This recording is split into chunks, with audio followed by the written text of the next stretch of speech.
కర్నూలు జిల్లాలో ప్రసిద్ధ పుణ్యక్షేత్రం మంత్రాలయం శ్రీ రాఘవేంద్ర స్వామిని దర్శించుకునేందుకు తమిళనాడు రాష్ట్ర బీజేపీ అధ్యక్షులు అన్నామలై కుటుంబ సమేతంగా విచ్చేశారు.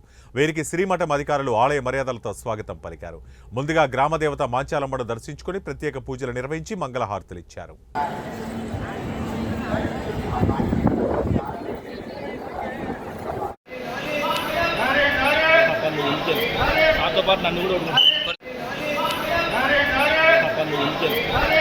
నన్ను కూడా